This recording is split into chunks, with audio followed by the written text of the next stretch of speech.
Bienvenue sur ce premier enregistrement de podcast en live. C'est un petit test aujourd'hui. On va voir comment ça se passe, puis s'il y aura des prochaines éditions de cette façon-là.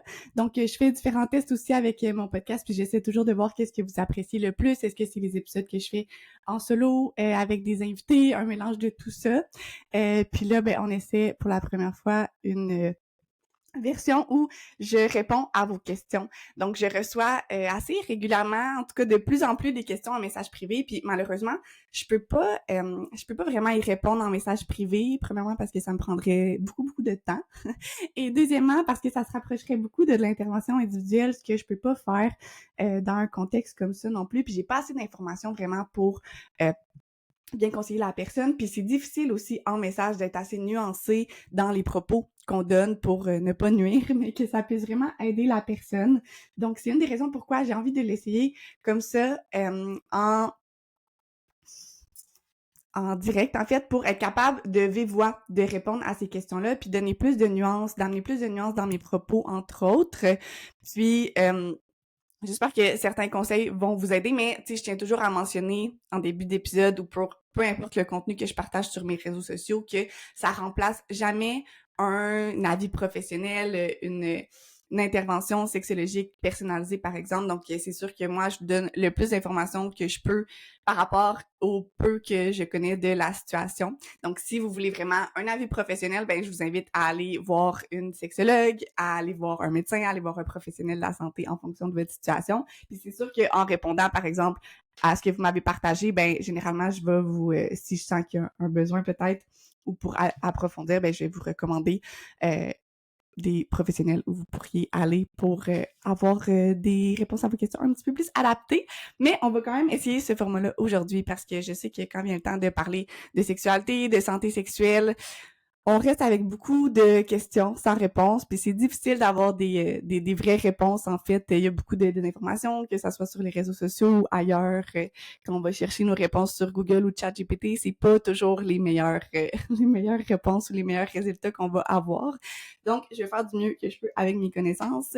Et je voulais aussi profiter du live d'aujourd'hui pour vous faire une grande annonce. Je vais l'annoncer un petit peu en début d'épisode, puis je vous donnerai plus de détails à la fin aussi. Mais en fait, vous me suivez peut-être depuis un moment comme sexologue sur les réseaux sociaux. C'est aussi le titre de mon site web. Puis je sais pas si vous aviez vu passer, mais récemment, j'ai agrandi mon équipe pour avoir une nouvelle sexologue avec moi. Puis j'ai l'intention de continuer à agrandir mon équipe aussi pour que ça devienne une plateforme qui est un peu plus grande que moi, qui soit pas seulement mon visage. Donc pour tout ce qui touche aux réseaux sociaux, ça va pas vraiment changer. Ça reste moi qui va s'en occuper principalement parce que j'adore faire ça. Mais pour ce qui est de ma plateforme, de mon site internet, en fait, tout ça va devenir Cœur à nu et non plus seulement EB Sexologue. Donc, ça va devenir une plus grande plateforme qui va regrouper des professionnels en sexologie pour des consultations et différents programmes aussi. Donc, vous avez peut-être déjà vu passer certains de mes programmes ou l'abonnement mensuel, le club ou mon programme pour les corps de désir. Donc, j'ai envie d'en rajouter sur la plateforme pour être capable de répondre à vos besoins de plus en plus parce que on le sait, c'est pas toujours facile d'avoir accès à des services en sexologie, en santé mentale de façon vraiment générale. Euh, mais en sexologie aussi, il y a beaucoup de freins à l'accès aux services. Donc, c'est vraiment quelque chose que j'ai à cœur, puis j'ai envie que les services soient le plus accessibles possible. C'est pas tout le monde qui est à l'aise ou qui a les moyens d'avoir des consultations aussi. Donc, c'est pour ça que j'aime beaucoup l'option d'avoir certains programmes qui vont être disponibles en ligne, que ce soit parce que vous êtes pas à l'aise pour le moment d'aller consulter, de parler vraiment avec quelqu'un de votre situation, que ce soit pour des raisons financières ou peu importe. Donc, j'ai vraiment envie que sur la plateforme de Cœur à nu, il y ait différents formats, en fait, pour que, en fonction de vos besoins, vous puissiez avoir différentes options. Donc, je vais vous en parler un petit peu plus à la fin, mais sachez que vous pouvez aller voir le site, il est aussi dans ma bio sur Instagram. Vous allez aussi le retrouver, si je me trompe pas, sur YouTube, soit en bas des podcasts ou dans la description. Donc, vous pouvez aller voir coeuranu.ca si vous voulez en savoir plus sur tous les différents services, mais je vais vous en parler vraiment de plus en plus dans les prochains jours, semaines, entre autres, sur Instagram. Donc, voilà pour la petite introduction. Bref, je vais commencer directement avec les questions que vous m'avez partagées. Donc, j'en avais reçu quelques-unes, puis j'ai essayé d'y aller avec celles qui reviennent peut-être un peu le plus souvent. Il y en a beaucoup que c'est des choses que j'ai déjà vues, que je vois pratiquement toutes les semaines, des fois en consultation. Donc, on va commencer avec la première question, qui était est-ce que la taille du pénis a un réel impact dans les rapports sexuels via la pénétration vaginale? Ça, c'est une question que je reçois quand même assez souvent. Fait qu'on va commencer avec celle-là. C'est la première que j'avais reçue.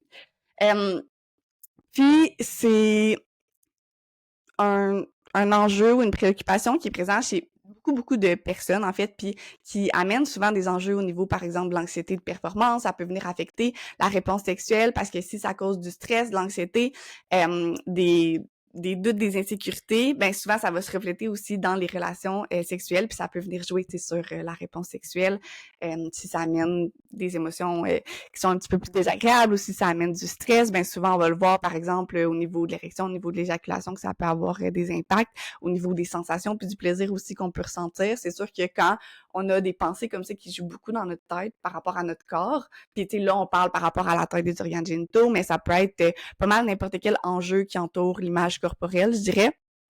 Donc, c'est sûr que quand on a des préoccupations comme ça dans la sexualité, ben ça rend ça beaucoup plus difficile d'être vraiment dans le moment présent, d'être concentré sur la connexion, d'avoir du plaisir, de se laisser aller. Donc, c'est un enjeu qui peut avoir beaucoup d'impact. Puis, je sais pas d'où ça vient, cette pression-là ou cette croyance-là par rapport aux organes génitaux. Je crois qu'il y a un gros aspect historique dans tout ça. Puis je m'avancerai pas trop là-dessus parce que je suis pas historienne du tout, mais pour avoir été, par exemple, en Grèce et avoir lu un petit peu sur l'histoire de la Grèce antique, c'était quelque chose qui était vraiment associé au pouvoir, hein? Les organes génitaux et tout, la taille. Donc, c'est sûr qu'il y a un aspect, entre autres, historique là-dedans. Mais c'est une idée qui est beaucoup perpétuée, par exemple, dans la pornographie aussi. Donc, on va vraiment valoriser la taille des organes génitaux, par exemple. Donc, on n'a pas besoin de chercher très loin là, pour s'en rendre compte. Donc, c'est sûr que ça vient jouer sur la pression par rapport aux organes génitaux. Mais là, pour arrêter de faire des détours puis juste répondre à la question qui est est-ce que ça a un réel impact? La réponse bref, ça serait clairement pas autant qu'on pense. Puis il y a tellement, tu sais, je pourrais vous énumérer tellement d'éléments qui ont beaucoup plus d'impact par rapport au plaisir dans la sexualité que la grosseur des organes génitaux, par exemple, que la grosseur du pénis, c'est certain. Par exemple, juste la qualité de la connexion, par exemple, qui va être présente dans la sexualité, la communication qu'on va arriver à avoir autour du plaisir, par exemple, la façon dont on veut varier les stimulations qui amènent du plaisir, dont on va varier les pratiques, par exemple, dans la sexualité. C'est tout des choses qui vont avoir beaucoup plus d'impact que la grosseur des organes génitaux. Puis si on y va aussi d'une façon un petit peu plus physiologique, ben la majorité des terminaisons nerveuses, elles se trouvent même à l'entrée du vagin dans les premiers centimètres. Puis au-delà de ça, ben la grande, ben en fait, en lien avec ça, justement, tu sais, le clitoris qui est l'organe vraiment le plus sensible, qui a le plus de terminaisons nerveuses.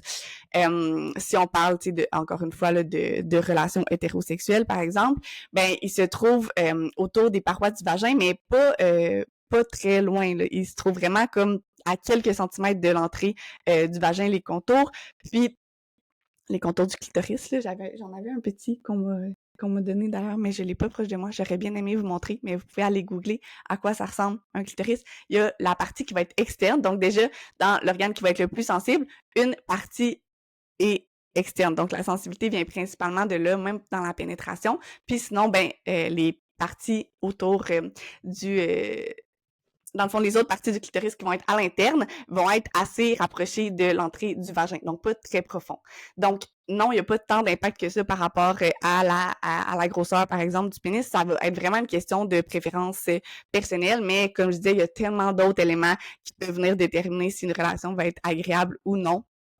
Donc, Voilà pour cette question. Je sais pas si j'aurais d'autres choses à rajouter par rapport à ça, mais je pense que ça fait le tour. Si vous avez d'autres questions par rapport à ça, n'hésitez pas à venir dans les commentaires. Je comprends qu'on peut être un peu moins à l'aise, mais n'hésitez pas à me le mentionner, puis ça me fera plaisir de revenir là-dessus aussi. Mais je pense que c'est quand même quelque chose qui est important à déconstruire, là, l'importance de la grosseur, de la taille des organes génitaux, par exemple, principalement masculins. Donc, voilà pour la première question. Et la deuxième que j'ai reçue, c'est par rapport aux pratiques sexuelles BDSM. Puis ça, j'en ai quand même entendu parler pas mal cette semaine parce que je parlais beaucoup dans les derniers jours, dans les dernières semaines, des langages érotiques ou des schémas érotiques. Hein. Comme vous avez vu, c'était un modèle qui est sorti par la sexologue Jaya en 2023. Je sais pas si je prononce bien son nom, mais j'en ai beaucoup parlé. Entre autres, c'est la thématique du mois dans le Erotic Club, les schémas érotiques. Puis il y en a un qui est le schéma kinky. Donc d'avoir des préférences sexuelles qui vont sortir des normes justement, qui peuvent impliquer par exemple des rapports de pouvoir, la transgression, des choses qui vont sortir des pratiques sexuelles classiques comme la norme nous l'impose, disons. Donc, le BDSM peut en faire partie, entre autres. Puis, la question était pourquoi certaines personnes ont-elles honte de leur pratique sexuelle BDSM et pourquoi et comment on peut y remédier.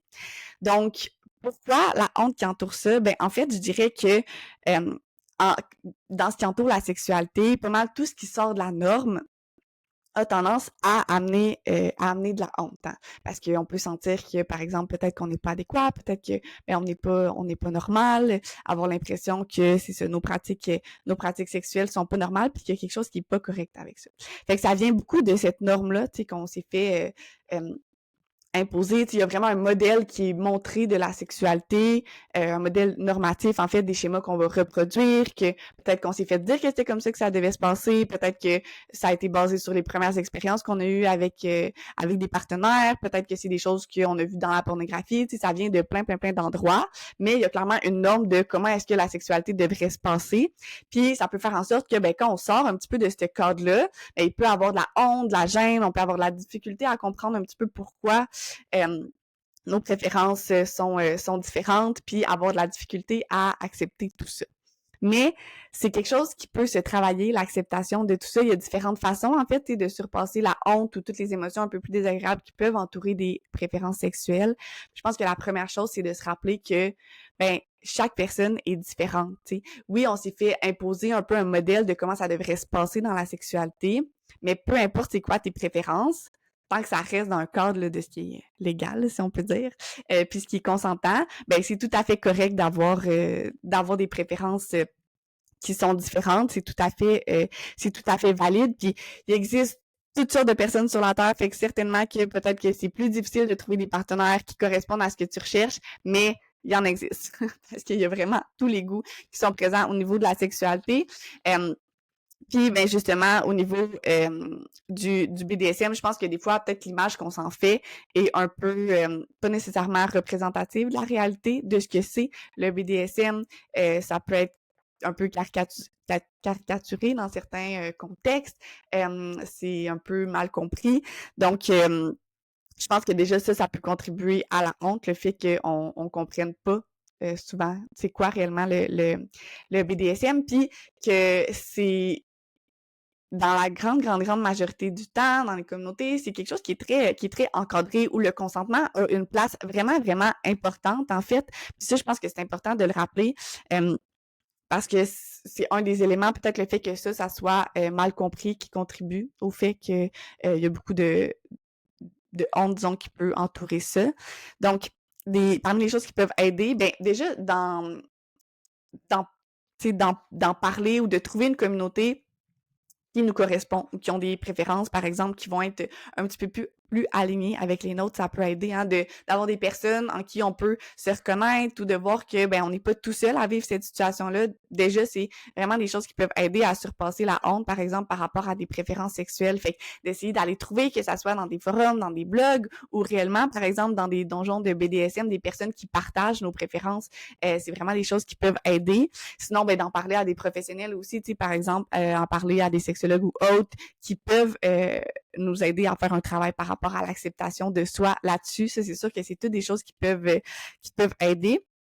Puis essayer d'aller un petit peu plus s'informer, tu sais, par le sujet sur différentes sources qui sont fiables. Par exemple, il y a un livre qui existe, je pourrais essayer de vous le mettre peut-être dans la description là, du live, où je peux peut-être essayer de vous le retrouver, mais un livre d'une chercheuse québécoise, sexologue aussi, si je me trompe pas, qui s'appelle BDSM, je vais vous retrouver son nom juste ici, de Jessica Caruso. Puis si je me trompe pas, j'ai vu passer récemment là, qu'il avait été réédité à plusieurs reprises, donc il est vraiment à jour par rapport à comment ça se passe dans les communautés, dans le BDSM, donc ça peut être vraiment une bonne source pour essayer de mieux comprendre aussi comment ça se passe, puis de voir que ben on n'est vraiment pas tout seul à avoir des préférences qui sortent un petit peu de la norme sociale.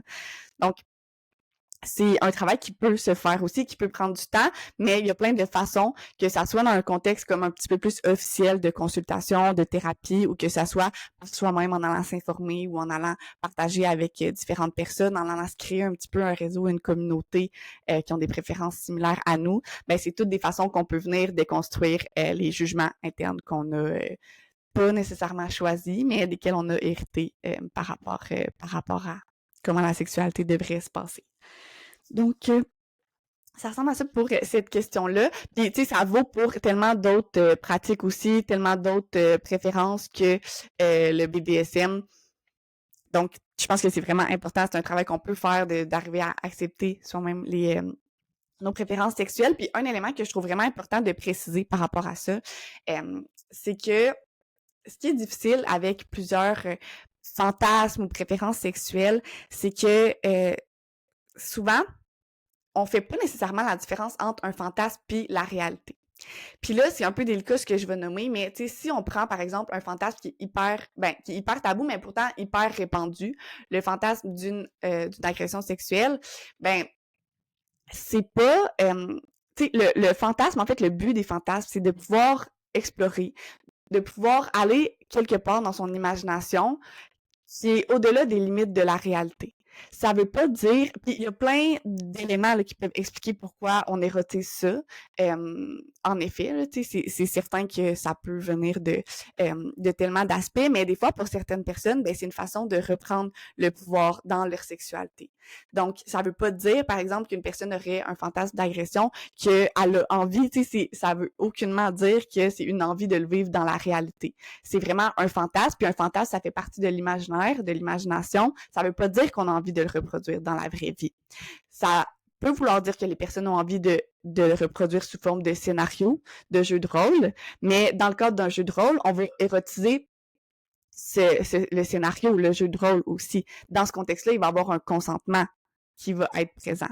Donc, c'est vraiment des nuances, puis je pourrais faire un épisode complet là-dessus parce que c'est hyper délicat comme sujet, mais je pense que c'est important de rappeler juste la base de ça, qui est que les fantasmes, réalité, c'est deux choses différentes.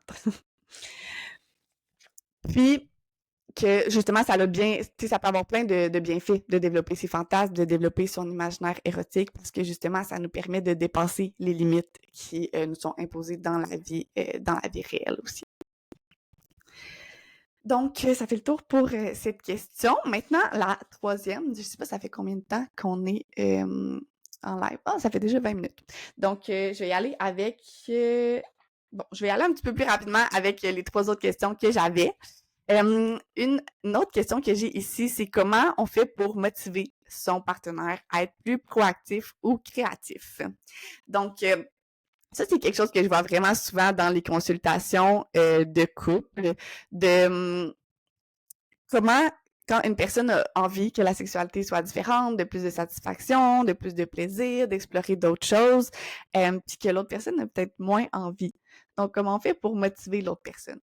Ben, D'abord, je pense que c'est important de se rappeler on peut pas forcer une personne à avoir envie de sexualité si elle a pas envie. Mais j'observe quand même que généralement, on a peut-être tendance à pas nécessairement s'y prendre de la bonne façon pour essayer d'amener l'autre personne à avoir plus envie de sexualité. Ce qui arrive quand il y a un écart au niveau des préférences, mettons, au niveau du désir sexuel, c'est que ça crée beaucoup de tension dans la sexualité. En tout cas, c'est certain que c'est le cas pour la majorité des gens qui viennent consulter. Ça peut amener beaucoup de conflits, de tensions. Puis, ça entraîne aussi que, ben, souvent, on va se déconnecter un peu l'un de l'autre, on va être de moins en moins connectés, la relation peut se mettre à aller de moins en moins bien, puis au niveau de la sexualité, ben, évidemment, aussi, ça va aller de moins en moins bien, de façon générale. Donc, c'est sûr que quand la relation va pas super bien, quand la connexion est moins présente, quand, au niveau de la sexualité, ben, c'est rendu beaucoup plus associé à des conflits qu'à du plaisir, ben, c'est pas vraiment un contexte favorable à avoir plus envie. Puis c'est là que l'écart de désir va vraiment venir se creuser. Donc, ce qu'on peut faire pour motiver l'autre personne à être plus proactif, à être plus créatif, c'est un peu la même chose que si on a envie que notre personne, justement, ait plus envie de sexualité, ait plus envie d'explorer ou autre. Ça passe énormément par deux systèmes du cerveau qui sont le système d'appréciation et le système de motivation. Donc, il faut aller amener la motivation à l'autre personne aussi un petit peu de le faire. Tu sais, ça peut passer par puis l'appréciation aussi, tu sais, déjà que la sexualité, que les moments intimes qu'on a soient plus agréables, ben c'est sûr que ça va jouer. Fait que ça peut être de profiter des moments qu'on a dans la sexualité en ce moment, puis d'essayer de prendre le temps d'identifier aussi, puis de reconnaître, puis de partager ce qui se passe bien dans la sexualité. Parce que souvent, quand il y a des insatisfactions, ben, on a vraiment tendance à mettre le focus uniquement sur ce qui va mal, puis à communiquer aussi à l'autre personne uniquement ce qui nous satisfait pas, puis ce qui va pas bien dans la sexualité en ce moment, puis de le formuler plus sous forme de reproche. Fait que c'est sûr que si c'est amené de cette façon-là, ben généralement, ce que l'autre personne elle va faire, c'est soit elle va prendre une distance ou soit elle va tomber sur la défensive. Donc, d'arriver à formuler ses besoins dans la sexualité d'une façon qui va être un petit peu plus constructive, si on peut dire. Euh, c'est sûr que ça va aider. Donc, d'essayer de se concentrer, entre autres, sur le positif, de parler par rapport à soi, par rapport à ses préférences, par rapport à ce qu'on voudrait, tu sais, dans la sexualité. Puis, on peut aussi essayer d'y aller avec ce qui se passe déjà bien, tu sais, dans la sexualité pour renforcer ça. Fait que de prendre le temps aussi, tu sais, de se nommer ce qu'on a apprécié, par exemple, que ça soit pendant un moment sexuel ou que ça soit après, de prendre le temps de se le nommer aussi, tu sais, de pas juste nommer les insatisfactions puis ce qui va pas bien. C'est sûr que ça, c'est vraiment important.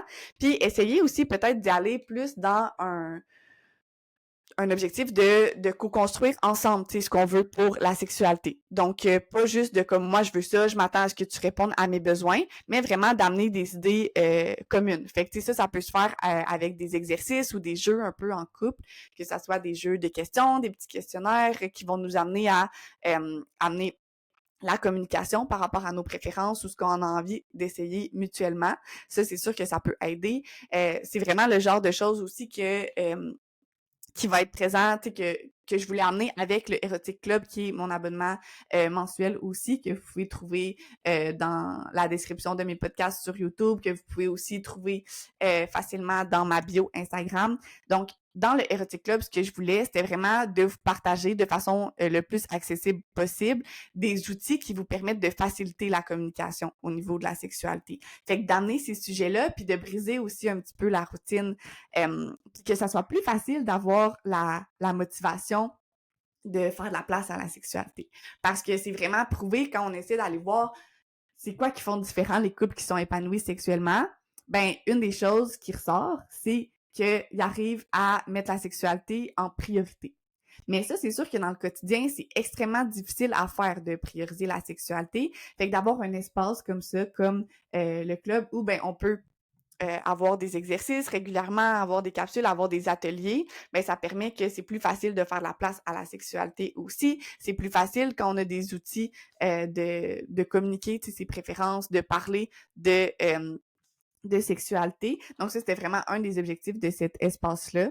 Parce que, ben, des fois, on sait qu'il faut briser la routine, on voudrait bien savoir on voudrait bien le faire, mais on sait pas nécessairement par où commencer.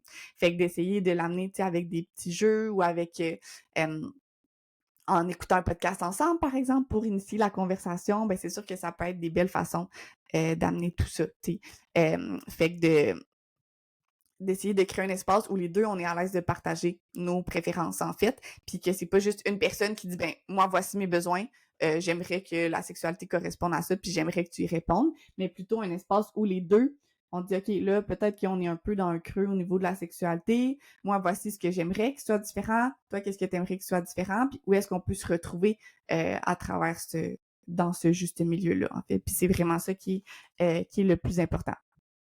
Donc, c'est un des freins, par exemple, quand on sent qu'il y a peut-être une réticence chez l'autre personne au niveau de la sexualité, la difficulté à être justement plus proactif, créatif, à initier, ben des fois, ça vient d'une peur de mal faire, par exemple, ou d'une impression de pas être assez. Fait que c'est sûr que quand on y va plutôt avec une approche qui est centrée sur des reproches, ben ça va juste venir renforcer, en fait, cet écart-là ou le fait que la personne va juste se refermer plus, en fait, puis ça va amener l'effet inverse de ce qu'on aimerait.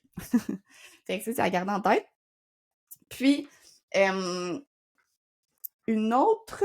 Bon, les deux autres questions que j'ai... ouais, je vais y aller avec une dernière parce que ça fait quand même un petit bout, puis je garderai les autres pour peut-être un prochain épisode ou pour y répondre en story. Donc, la dernière situation que je vais répondre aujourd'hui, c'est je suis en couple depuis plusieurs années et j'ai toujours été celle qui avait le plus de désir, mais depuis quelques années, j'en ai plus. J'aime mon partenaire, mais son approche ou sa séduction ne me convient plus. Est-ce que c'est possible de guérir et c'est mieux une consultation ou un programme? Donc, déjà, le terme guérir, je pense, en dit beaucoup. Donc, de pas avoir de désir, ça veut pas dire qu'on est malade, ça veut pas dire qu'on est brisé, ça veut pas dire qu'il y a quelque chose qui fonctionne pas avec nous. Il y a tellement de facteurs qui peuvent venir jouer sur le désir. Donc, je disais en même temps, il y a une autre question dans le chat, fait que je vais essayer d'y répondre juste après celle-ci. Mais c'est ça. Donc, si il y a moins de désir qui est présent, il y a tellement de facteurs qui peuvent venir jouer là-dessus. Puis c'est important de comprendre aussi, des fois, on essaie de cibler un élément précis. En fait, je le vois pratiquement tout le temps quand on essaie de voir avec les gens en consultation, ben, pourquoi ils pensent que le désir est moins présent. Souvent, on essaie de mettre le doigt sur une chose qui explique ça. Mais la réalité, c'est que c'est multifactoriel, puis généralement, c'est pas mal plus qu'un élément qui va jouer sur la baisse de désir. Donc, c'est beaucoup plus complexe que ça. Puis, en effet, tu sais, ici, c'est mentionné, tu sais, j'aime mon partenaire, ben, c'est rarement lié au sentiment, à l'amour, à l'attirance envers l'autre personne. Il y a tellement d'autres éléments qui peuvent jouer, surtout après plusieurs années de relation. Des fois, ça peut être juste une dynamique qui s'est instaurée ou ça peut être des facteurs un petit peu plus individuels, tu sais, ça peut être au niveau plus hormonal, ça peut être au niveau de comment on se sent mentalement, mais des fois, c'est des dynamiques qui sont instaurées aussi, soit après qu'il y ait eu quelques facteurs individuels qui aient fait diminuer le désir, puis là, une personne a un peu plus de désir, l'autre en a moins, il y a des dynamiques de poursuite qui peuvent se créer, il peut y avoir de la pression, du stress qui embarque, puis là, ben, peut venir une sexualité un peu par obligation, par devoir, ou qui est motivée plus par le fait de pas vouloir décevoir l'autre personne. Donc ça, c'est certain que ça peut venir renforcer l'écart de désir puis faire en sorte que ça peut être un peu difficile de s'en sortir. Donc, la question, c'est est-ce que c'est possible à guérir? Ben, j'utiliserai pas le mot guérir, mais c'est possible de retrouver un désir sexuel parce que le désir sexuel, c'est pas juste l'aspect physiologique comme la libido, comme des fois on en parle. Il y a aussi tout un aspect psychologique, un aspect qui est influencé par le contexte. Hein. Fait que c'est pas juste un instinct animal, un besoin sexuel à répondre, c'est beaucoup plus complexe que ça. Donc, généralement, il y a des façons qu'on peut aller voir en consultation, dans des programmes, par exemple. C'est quoi qui va venir freiner le désir sexuel? Puis, on peut aller voir, ben, c'est quoi qui peut venir le stimuler? Peut-être qu'en ce moment, tu sais, il y a pratiquement plus rien qui stimule le désir pour différentes raisons. Donc ça peut être à explorer. Mais s'il y a encore certaines choses qui stimulent le désir, ben on peut aller voir comment est-ce qu'on peut miser là-dessus pour qu'il y ait plus de turn-on qui soit présent. Comment est-ce qu'on peut aller venir diminuer un petit peu ce qui freine le désir, tu sais, aller relâcher un peu la pédale de frein. Donc ça, c'est toutes des choses qui peuvent se travailler en consultation. Il y a différents programmes aussi qui peuvent exister, mais ça dépend vraiment de chaque personne, de l'approche qui est préférée par chaque personne. Je dirais c'est ça l'élément principal. Est-ce qu'on a envie d'une approche qui va être un petit peu plus individualisée ou est-ce qu'on est peut-être un petit peu moins à l'aise d'en parler puis on aimerait un programme qui permet que ça se fasse dans le à notre rythme, dans le confort de chez soi, dans la confidentialité. Donc ça, c'est pas mal plus un choix personnel, je dirais.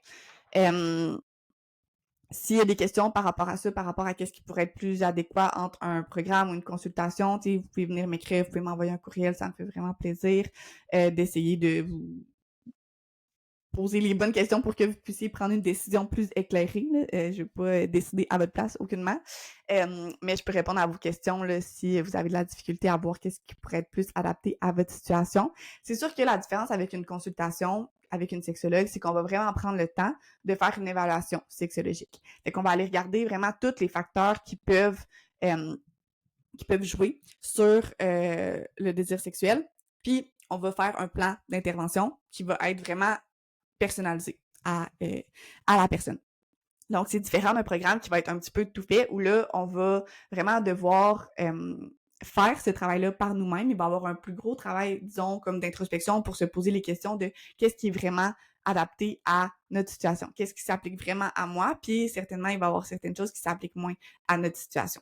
Donc, ça dépend vraiment de ce qu'on souhaite, en fait, là. Mais je pense que c'est important aussi de se rappeler que, le désir sexuel va pas réapparaître nécessairement juste comme ça par magie si on reste dans le même contexte qui a fait en sorte qu'il a diminué, puis si on change pas les choses qui sont présentes ou si on vient pas essayer de diminuer ce qui le freine ou si on vient pas essayer de miser plus sur des choses qui vont être des turn-on pour nous. Donc, il y a un certain travail à faire si on veut arriver à raviver, à réveiller un peu le désir dans une relation, mais c'est quelque chose qui est quand même tout à fait faisable. Pour certaines personnes, ça va être un peu plus facile, pour certaines personnes, ça va être un petit peu plus difficile, mais il y a tout de même des choses qu'on peut faire, en fait, si c'est quelque chose qu'on veut travailler, puis qui nous amène ce qu'on trouve difficile, puis qui nous amène des difficultés là, dans notre relation avec soi-même, entre autres. Donc, généralement, tu sais, l'amour, le fait que qu'on soit bien dans notre relation, le confort, tu sais, c'est pas nécessairement assez pour maintenir le désir à long terme, mais il y a différentes choses qu'on peut faire pour le garder, le maintenir. Puis justement, on parlait de programme, tu sais, mon programme désiré, c'est un programme qui va être plus au niveau de l'écart de désir, parce que je parlais un petit peu de la dynamique de poursuite qui peut être présente. Tu sais, quand une personne quand il y a un écart de désir dans un couple, une personne a plus envie, l'autre personne a moins envie. Des fois, à force de sentir que l'autre personne est toujours disponible, que ça soit l'autre personne ou non qui nous met de la pression, des fois, ça peut être une pression qu'on se met à soi-même, mais s'il y a une pression ou un stress qui devient entourer la sexualité, ben c'est sûr qu'on peut venir à éviter tout ça. Puis des fois, c'est qu'on évite pas juste la sexualité, on évite aussi toutes les situations qui pourraient faire monter le désir. Puis c'est ça, en fait, qui fait qu'on rentre dans un cycle après plusieurs années de relation ou de couple, c'est que le désir était peut-être un petit peu moins présent. Puis là, avec l'écart de désir, par peur de décevoir l'autre personne, par exemple, ben peut-être qu'on en est venu à éviter tout ce qui était un turn-on auparavant, ou peut-être même que ce qui était un turn-on auparavant ne l'est plus, parce que là, maintenant, c'est associé à une pression, à un stress ou à un sentiment d'obligation. Donc ça, c'est tous des trucs qui peuvent être à déconstruire. Puis dans mon programme, qui s'adresse aux couples ou aux personnes qui sont dans une relation où il y aurait un écart de désir, mais c'est vraiment ça qu'on adresse, en fait, de comment déconstruire cette dynamique de poursuite-là un peu, puis comment retrouver la connexion petit à petit, comme éliminer toute la pression, apprendre à apaiser les frustrations, la culpabilité qui peuvent entourer les différences de désir. C'est vraiment ça qu'on va adresser dans le programme pour arriver justement dans le but d'arriver à réveiller le désir, raviver un peu le désir dans le couple. Fait qu'il y a des parties qui vont être vraiment sous forme de capsules, des parties qui vont être plus sous forme d'exercice, fait que ça combine vraiment tout ça. Donc, pour ce qui est de la question, est-ce que c'est mieux une consultation ou un programme, ça revient à ce que je disais tantôt, mais ça va être vraiment un choix qui va être personnel en fonction de ce qui nous convient le plus, en fonction de notre budget, en fonction de notre aisance à en parler, en fonction d'où on est rendu par rapport à comment on vit cette problématique-là aussi, en fait. Donc, voilà pour cette question. Sinon, j'ai reçu la question: comment négocier notre rapport à la sexualité lorsqu'on est en voyage avec notre partenaire, vu que ça change les paramètres de la vie commune, la fatigue embarque? Donc, c'est vraiment une bonne question. Ça revient à... ben, c'est assez large. Je pense qu'il y a plein de directions que je pourrais prendre avec cette question-là. Donc, comment négocier notre rapport à la sexualité? Mais si je vais assez brièvement, là, si on parle un peu, mettons, de désir ou de réponse sexuelle, parce que j'imagine que c'est un petit peu à ça que ça fait allusion avec la fatigue, le changement de vie commune. Ce qui va jouer beaucoup sur le désir sexuel ou comment on va présenter la réponse sexuelle de façon générale, c'est qu'il y a des accélérateurs puis des freins. Donc, il y a certains éléments qui vont venir stimuler le désir, puis il y a certains éléments qui vont venir le freiner. On peut l'illustrer un petit peu comme une voiture. Il y a des accélérateurs puis des freins. Puis au-delà de ça, il y a aussi toute l'importance du contexte. Donc, dans un contexte comme ça, si on veut un peu revoir notre rapport à la sexualité, ça vaut dans la majorité des situations. Une des premières choses qu'on peut faire, ben, de façon générale, peu importe le contexte, c'est de se demander, pour nous, c'est quoi qui va venir stimuler notre désir, puis à l'inverse, c'est quoi qui va venir le freiner. Généralement, ça, on va faire référence à certaines choses qu'on a appris qui étaient associées à la sexualité, au désir. C'est pas nécessairement des choses qui vont être innées, mais on peut avoir appris que certaines pratiques, certaines sensations, certaines odeurs, certaines formes de toucher sont associées à la sexualité. Donc, deviennent des stimulations sexuelles qu'on a érotisées qui vont stimuler le désir sexuel. À l'inverse, ce qui va venir freiner le désir, ben c'est des choses, généralement, ça peut être des peurs, ça peut être différentes croyances, ça va être des choses qu'on va avoir associées plus à une menace, à la sexualité. Ben si ça c'est présent, c'est pas propice à ressentir du désir sexuel. Ça peut être une peur de tomber enceinte, une peur des TSS, ça peut être des difficultés en lien avec son image corporelle. Fait que s'il y a beaucoup de peurs qui sont présentes, du stress, ben c'est comme un peu une menace à la sexualité, donc ça sera pas nécessairement propice. Donc s'il y a beaucoup de freins qui sont présents, ben ça va falloir appuyer vraiment plus fort sur les accélérateurs pour arriver à ressentir le désir et l'excitation. Mais au-delà de tout ça, c'est à quoi on fait référence dans la question par rapport à quand on est en voyage, ben c'est beaucoup le contexte qui a changé. Puis selon le contexte, ça se peut qu'il y ait différentes stimulations qui, dans un contexte, vont être un turn-on, puis dans un autre contexte, le seront pas. Fait que le contexte, ça peut faire référence plus à l'environnement, à l'ambiance. Si on prend une certaine forme de toucher, dans un contexte où, par exemple, peut-être on est seul, on est dans la chambre, on est relax, on n'a pas de stress, il y a une belle ambiance, on se sent connecté avec notre partenaire, ben peut-être qu'il y a une certaine forme de toucher va être associée peut amener une excitation sexuelle, va être associée à quelque chose d'agréable, mais dans un autre contexte, mettons, ben on est à l'épicerie, on est super stressé, on est pressé, même toucher, ça n'aura pas le même résultat. Fait que, d'où l'importance du contexte. Fait que je pense que justement, si on est en voyage, par exemple, ben, tout dépendant, tu sais, là, je sais pas si c'est un rapport à la sexualité qui est comme plus difficile dans un contexte de voyage ou plus facile, parce que pour certaines personnes, un contexte de voyage, ça peut être un contexte propice à la sexualité parce que ben des fois il va y avoir moins de stress. Ça peut être un contexte qui va être comme assez érotique, si on peut dire. Fait que ça peut être un contexte propice. Ben des fois quand on n'est pas dans la routine du quotidien, ça se peut que la relation aille mieux, fait que ça soit un contexte plus propice au désir. Mais à l'inverse, tout dépendant, du type de voyage ou de comment on se sent, ça se peut qu'il y ait plus de stress qui soit présent, plus de fatigue. Fait que ça se peut que le contexte soit comme un petit peu moins favorable. Fait que ça pourrait être de voir, pour nous, c'est quoi qui va contribuer à un contexte qui va être favorable au désir, puis comment est-ce qu'on pourrait le recréer un petit peu plus dans ce contexte-là. Fait que essayer d'identifier, on peut penser à une des dernières fois où ça a été comme assez facile de ressentir du désir. Une des dernières fois où l'expérience sexuelle a été vraiment agréable, c'était quoi le contexte? Fait que comment on se sentait mentalement? C'était quoi l'ambiance, l'environnement qui était présent? Comment notre relation elle allait? Comment état mental, physique, notre santé physique, psychologique allait à ce moment-là. Essayer d'analyser c'était quoi tous les éléments qui étaient présents, puis qui ont fait en sorte que l'expérience sexuelle a été positive, puis essayer de voir, est-ce qu'il y aurait des petites actions qu'on pourrait prendre pour recréer un contexte qui va être favorable au désir, par exemple, dans ce nouvel environnement-là. Donc, si un des éléments qui est plus présent, c'est la fatigue, le stress, essayer de voir comment est-ce qu'on peut diminuer ça, par exemple, puis en ayant identifié des éléments, disons, qui allaient vraiment contribuer plus positivement au désir, au plaisir, comment est-ce qu'on peut recréer ces éléments-là? Fait que diminuer, encore une fois, ce qui va venir freiner ou ce qui va être un contexte défavorable, puis aller recréer ce qui va stimuler le désir, puis un contexte qui va être un peu plus favorable au désir. Donc, je ne sais pas si ça répond à la question, mais j'espère que ça vous donne quand même quelques pistes pour arriver à ressentir un petit peu plus de plaisir, de satisfaction dans votre sexualité. Donc, ça fait le tour pour les questions. Vous me direz si vous avez aimé ce genre de format de podcast. J'arrive même pas à voir vraiment le nombre de personnes, mais je vois qu'il y a quand même plusieurs personnes qui se sont connectées au long du live. Donc, merci beaucoup d'avoir été présents. Donc, c'est probablement quelque chose que je vais refaire, là, de répondre à vos questions comme ça. J'aime vraiment pouvoir apporter plus de nuances là-dedans que quand je le faisais en story puis que je devais répondre en une ou deux phrases. Et c'est vraiment difficile d'amener des réponses qui sont pertinentes en une ou deux phrases dans des situations assez complexes. Fait qu'en story, il fallait vraiment que je me limite à des questions hyper simples. Donc, j'aime bien ce format.